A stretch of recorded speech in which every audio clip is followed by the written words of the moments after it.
being said, everything gets down to the heart level. Some of the scriptures tell us that guard your heart, for from there flow, it goes on to say, really the essence of all of what we do and all of what we live. You say you're a Christian, but what does that really mean? So how are your lives any different from the myriads of people out there who have good moral lives and seem to be happy?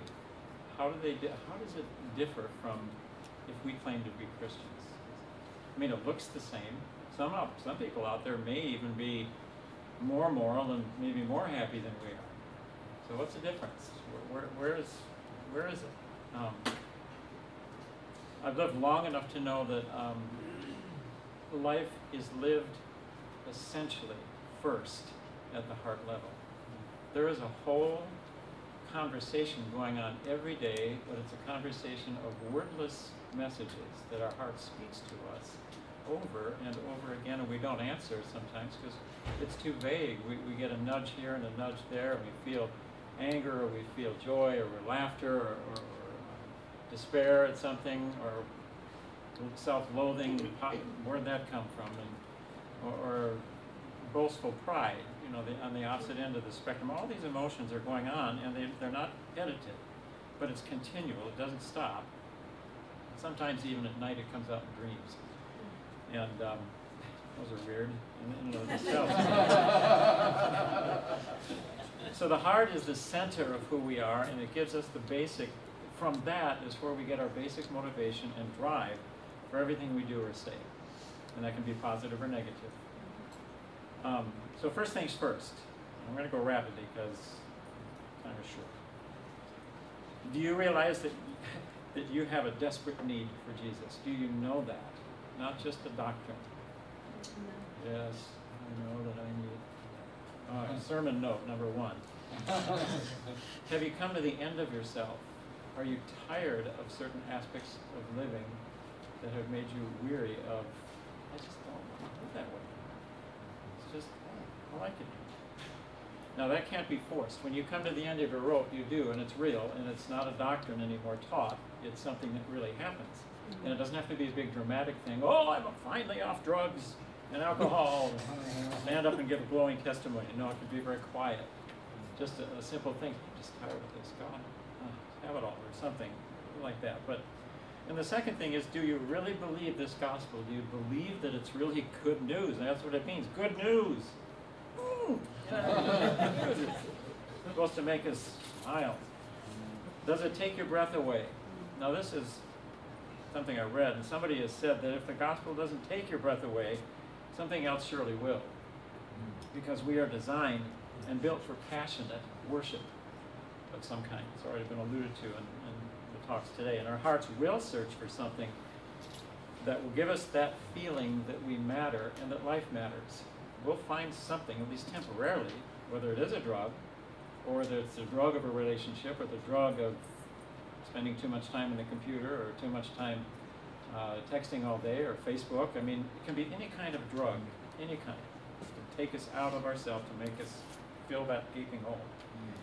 All right, final questions here, and there's a lot of questions, no answers here today. What is it around which all of your thinking and living of life is shaped and informed? What is it central? Again, it's great how this is all dovetailed together here. If it's truly the gospel, does it make you more open, less hidden and private? I mean, what have I got to hide once I'm free in Christ? I don't care. It doesn't matter anymore. It doesn't matter. I'm free.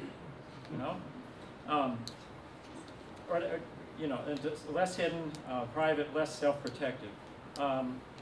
If I truly believe the gospel, does it affect how you treat others, especially those that are marginalized? We have marginalized people in every community that you've ever been part of. How do you view those people? How do you act toward them? Less talented or pretty or handsome? How do we act toward those people? Does it make you less and less self-absorbed and more self-giving toward others? Or do we just like to stay in a little world and kind of come out and smile at people, go back to the self-absorbed little cave? Does it affect your self-discipline, private habits, habits of study and pursuit of learning here at Eastern? Does it touch that? Does it continually challenge you to question former opinions, thought patterns, and habits? It's a hard one. Does it affect how you set boundaries for yourself? Wow, that's a great way to put the soul in numb state, is to just say yes to everything, and pretty soon our life is owned by everybody else. Does it guide you in your closest relationship with friends? How you treat your closest friends?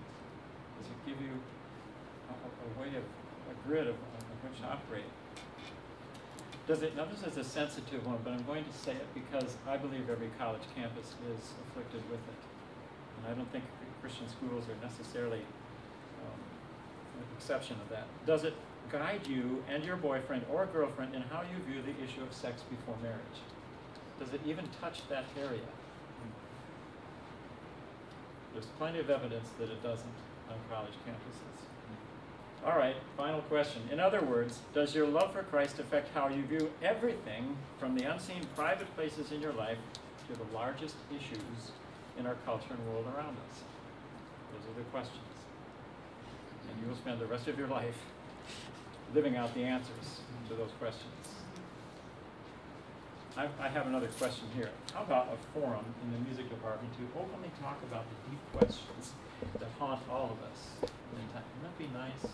Place where we can hear each other talk. Anyway.